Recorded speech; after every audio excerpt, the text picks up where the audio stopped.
Hello, all of you lovely people. My name is Jake, and I'm just gonna level with you guys. This was not a great week for movies. I was sort of forced to choose between this film and Steven Soderbergh's new movie, Black Phone, Black Bag, something like that. I chose this one. No disrespect to Steven Soderbergh. I do want to see that film, but I chose this one instead because Jack Quaid was nice to me once. He shared one of my videos on Twitter, and that's something a man never forgets. Anyways, I was intrigued by the premise of this film. I heard that it was a fun time. I have issues with this movie. I'm going to get into those issues. A lot of it is about the concept of the movie itself. Specific scene-to-scene stuff, the action, it's all pretty enjoyable. I think this is a fun movie for 2014. That's mean. I don't mean it to sound... 2014 was, I think, a good year in movies, actually. Did Whiplash come out in 2014? What I mean to say is that it's a kind of a more generic action comedy that's like... I don't know. Have you guys seen the movie Nobody with Bob Odenkirk? Kind of like that, like fun, violent action. There's lots of other examples. I really like the movie Nobody, actually. I think that's a successful movie. But this movie, I think, works. I think it's a fun movie. Things come together in a satisfying way. My issue here is largely about the concept, which this movie, if you didn't know, is about a man who cannot feel pain. The movie has a couple options if they're going to be writing the character this way. Action hero character can feel no pain. Cool. Interesting premise. Does he get like some kind of magic scientific injection from a bad guy so that he feels no pain for like a certain amount of time? Or is that just something that his body does and we don't really address it much further? No, this movie goes the route of diving into the specific details of this serious medical condition. I believe it's called SEPA. They explain what it is in the movie and that he has it and has been living with it. And they go into the life expectancy. They go into all this stuff in the first act of the movie, only to just kind of be like, isn't it kind of cool?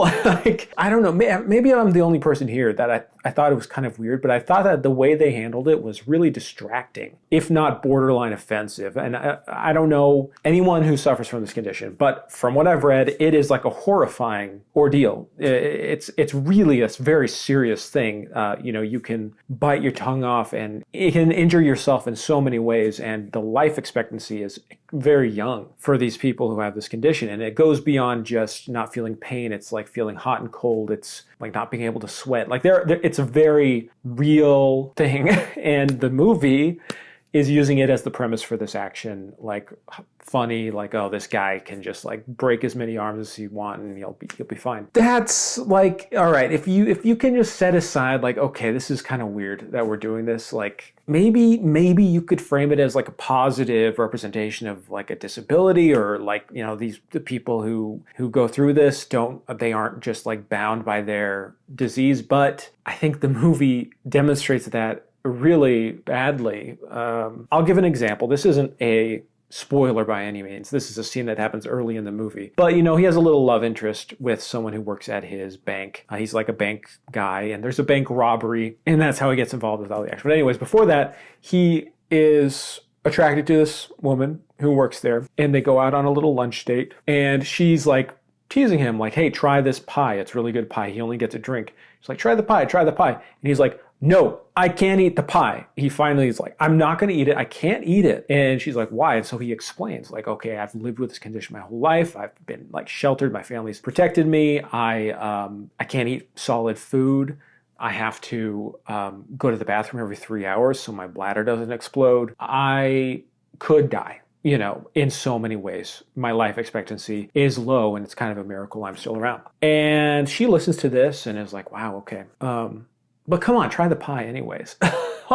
And I was like, what? Like, is this like a turn where we're not supposed to like this love interest character? No, it's like a sincere moment where she's like, come on, try the pie. And then he tries it. He tries the pie. He hasn't eaten he probably has never eaten solid food. He's clearly never had pie.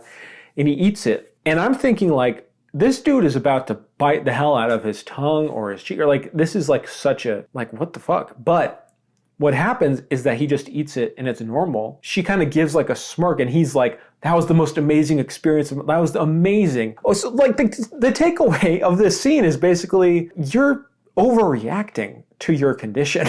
Like, what? Okay. Is this not a real thing, like a real condition people have, and that's like a serious concern? The moral or the message of this specific scene is like, dude, just like relax. I feel like this is not the equivalent situation, but I feel like something similar would be like someone saying, yeah, I'm deathly allergic to peanuts. Like I cannot have peanuts. And then his friend is like, no, you can just try a little bit, right? It's not going to kill you. And then he does. And he's like, wow, that's amazing. I've been dramatic this whole time. Like, no, it like, is the movie minimizing what he is dealing with? Like, I baffles me. That whole scene baffles me. But that's the tone that it takes with his life. You know, it's just kind of like a thing. And I believe even this character, Sherry, played by Amber Midthunder, she's good in the film. But she says to him, like, you're like a superhero. Whatever. Okay, maybe I'm dwelling on this element too much, but it is distracting. I think it's a weird thing. Why aren't more people discussing this? Anyways, once the movie goes along, once we break into that second act, once the real action starts, because it's kind of a slow beginning. It's kind of generic, like, all right, he's a shy, quiet guy, and he has a crush on this girl, yada, yada, yada. Anyways, there's a bank robbery. We all know where this is going. And he has to become the action hero. He's changing a lot all of a sudden. And that was fun. And I'll, in the spoiler section, talk about some of the bits, some of the scenes that I thought worked really well and was cool. But you could get the sense from the movie, like, are we just really care about doing like this fun stuff? And it is fun. Like, it's a fun premise, like watching this guy who has to like contend with these really bad dudes, and he's using his ability to not feel pain to like really go to the limits of what is physically possible for a human to endure. I liked it. I like that. And it is a fun movie, and I think it works. But I'll be honest, there was only one time when I audibly laughed. The only time I laughed was when Matt Walsh, not that Matt Walsh, the beloved comedic actor Matt Walsh, who's on Veep, shows up as a detective. Like, one of his first lines to his partner is, man, it's a bad week to quit drinking. And she's like, wait, you quit drinking? And he says, no, but I'm just saying it would be a bad week to quit drinking.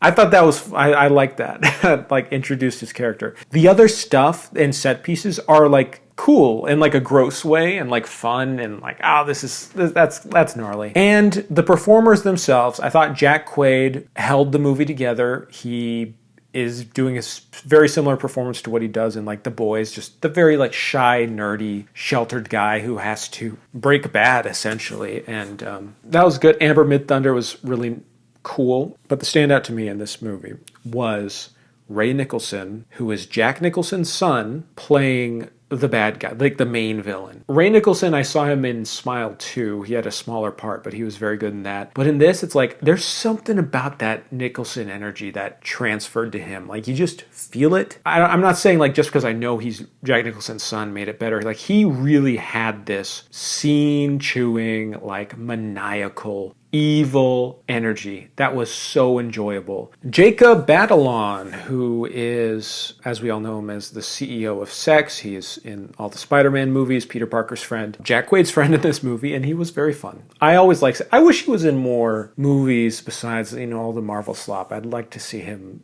do more stuff like that. He's very fun. I don't know. Shall I get into spoilers? Let's do spoilers. 3, 2, 1.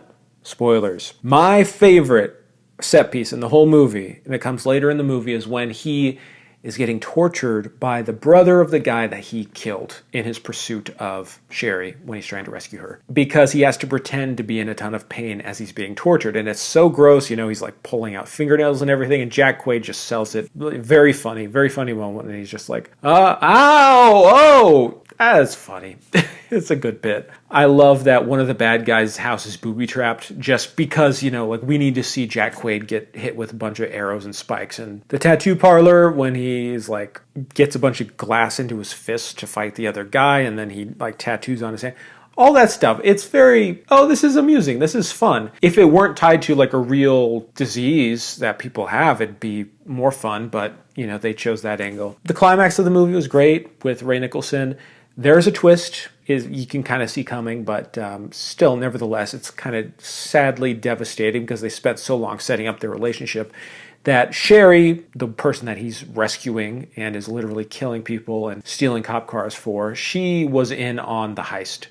and she's brothers with the bad guy. We see throughout this, after the twist, that she's like kind of reluctant. She's like, oh, I didn't know it was going to go this far, that kind of thing. Like, we get to humanize her. And when Jack Quaid shows up, it's the climax of the movie, and he confronts Ray Nicholson. He's like, I'm rescuing her. It's a perfect moment. And that's why the movie really comes together, because in that moment, Ray Nicholson is so gleeful and joyous to see and learn the fact that this guy sacrificed everything, his reputation, prison time, everything, to go rescue a woman he clearly doesn't know who was using him. And the kind of bullying, gleeful joy that he gets of, like, no, oh, you thought, it's like so evil, and he plays it so well, and Jack Quaid just seems so sad. Of course, Sherry is like, no, I actually, the feelings I had, those were real, like the classic rom-com thing of like, oh, I tricked this person into liking me, but I actually liked them ultimately. They get rescued by the cops, but not really, because Ray ends up shooting them, and then there's a big shootout in the ambulance, that they're in that fight scene, etc. Ray Nicholson's character gets killed by Jack Quaid's protruding arm bone that he stabs through his jaw.